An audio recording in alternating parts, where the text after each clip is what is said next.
I'm now recording. 3, 2, 1. Take off. Take off. Oh, Tia, come on. Tia, already on. Tia, no, Mandy. Tia, look at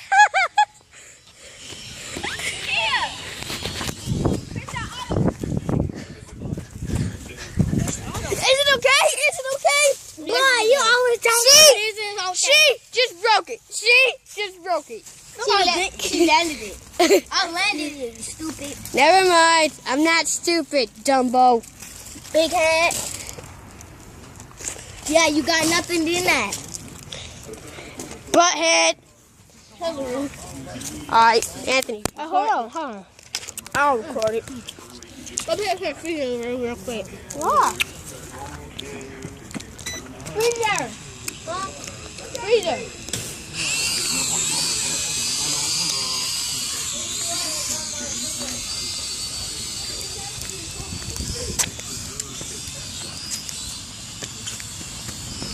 Whoa, Uncle King. Get in that street.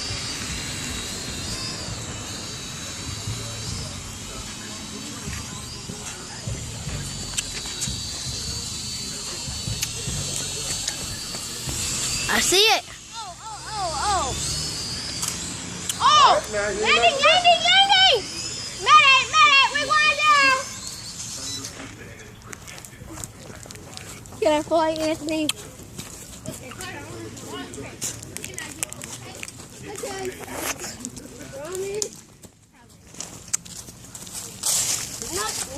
I can't wait to go to the park. You know how you really supposed to do when you break pumpkins.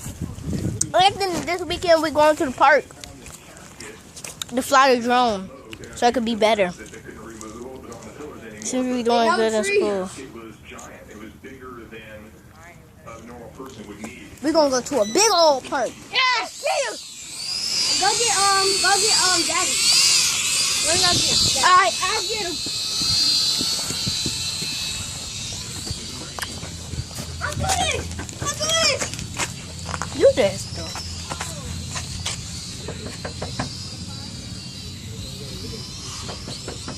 Hello, say it's LaRue. It's LaRue!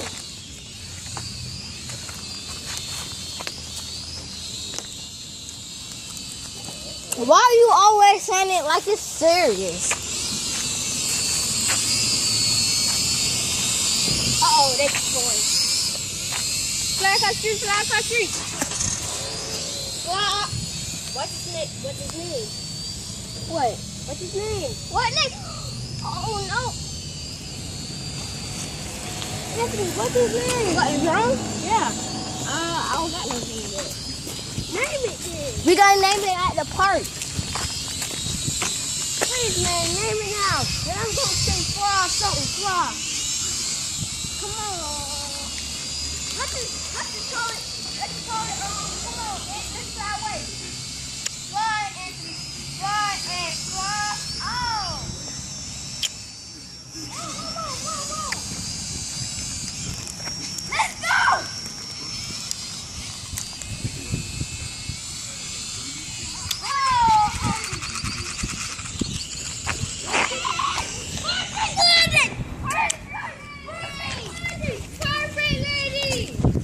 You see them screaming?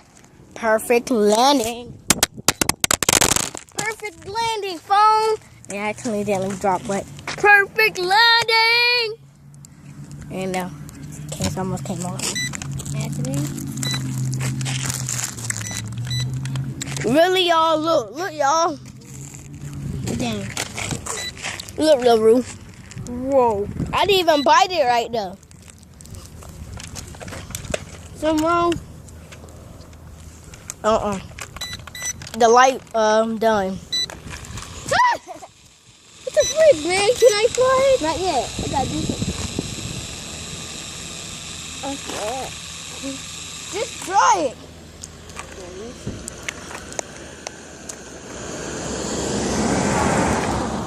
Okay, let's do this. I want to try. and tickle. What? A fact. That's too hard, man. Stop! Let's go come down. Come. Let me see you, Rosie. I'm not going. Let me.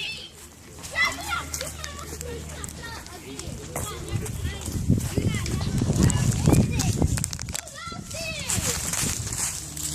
trying. Where's that? It must be on the roof. You stupid. Throw some sticks up now. It must be on the roof. You never flying it. When he tell you to land it, land it. Yay! I don't know how to land it. I never flew a drone before. Okay, tell me that. We need a ladder. Oh, you need to use that. Where is it?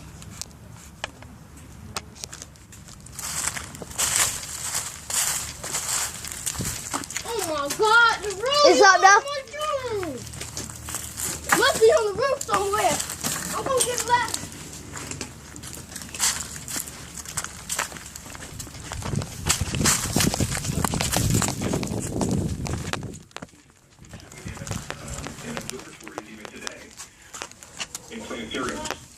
Yeah. And this, to me, this is the Bethlehem Star, and I got this. You got it on the roof. I know. Can you get up on the roof and get the drone? Rick Larson. He did a really great presentation. That was a roof. Recommend everybody check it out. The roof He got identified the Atkins How to fly it? interesting that, that timing. The roof gonna go next to the roof and That fly means that it. Yeshua would have I been don't know born how to fly when it. the showed up in July, How you make it not fly? in December. However, the Magi, when they saw that Push star take off, happen, and they then you would have loaded just up go. and headed from Persia over to Israel. And by the time they got there, it was December.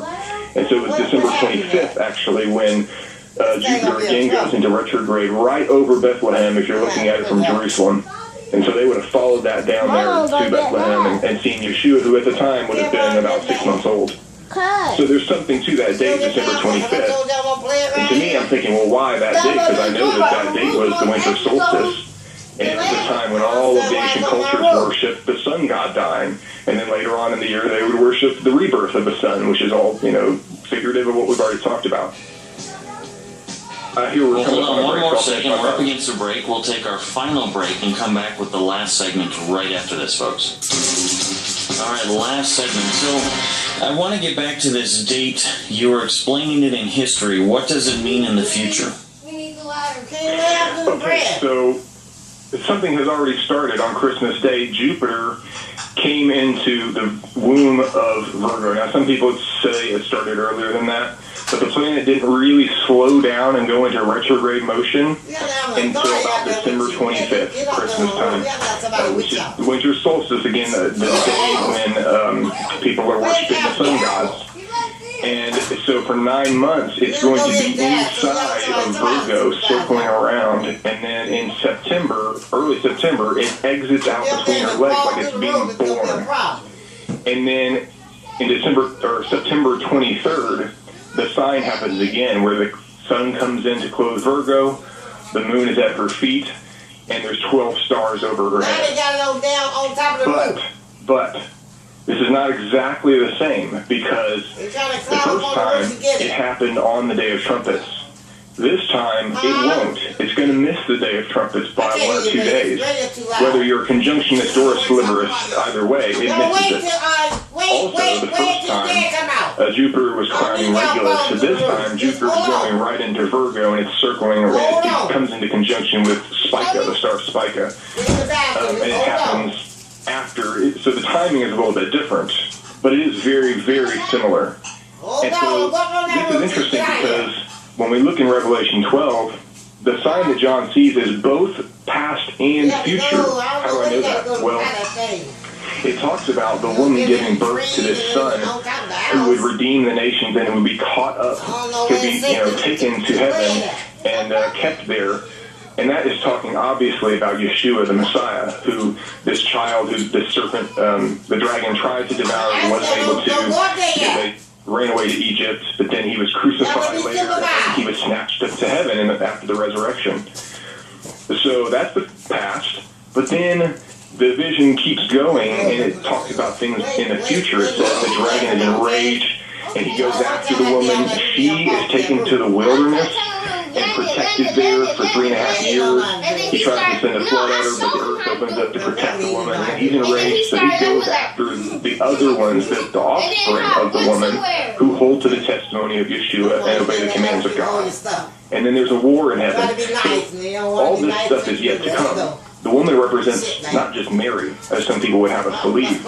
She's figurative of messianic, of believing ethnic Israelites in general. These people in the future will be taken away to safety in the wilderness, and then the dragon comes after her other offspring, which are the Gentiles who have believed and have become part of Israel through their belief in Yeshua. And the war in heaven where he's cast down hasn't happened yet. So it's both past and future. So when I'm looking at this future sign, I'm seeing a dark reflection. I'm thinking, because the timing is not quite right, it looks real close, but it's not on, and God doesn't do things, partially. He's always very precise. I think that this is the time when the false Messiah will show up, and God is giving us a sign of this. Hey, look, it's a repeat. There's an imposter coming. It looks the same, but it's not. He's the bad guy, so we need to be prepared for him to show up. I'm going to read you something that's going to absolutely blow your mind. So the Roman poet Virgil, in 37 BC, he foresaw the times that we're in right now, and he prophesied through these unclean spirits called the Muses. And by the Muses, he said that the return of the Virgin would bring about the reign of Saturn. Saturn is the planet of Satan. It's the god of darkness, hell, and chaos. And that is exactly, I think, what we're staring in the face today, a time of chaos before the New World Order arises. So he said, the return of the Virgin will bring about this time of chaos, but then there will be an arrival of a new generation sent down by heaven, sent down from heaven, and the birth of a boy in whom the golden race shall arise. This boy, he said, was Apollo, the sun god. And Virgin, his oracle indicates that this child will possess divinity. He'll be a demigod. He's going to see heroes mingled with gods, which I think is talking about transhumanism. And eventually he will rule over the entire world, which his father has brought to a state of peace.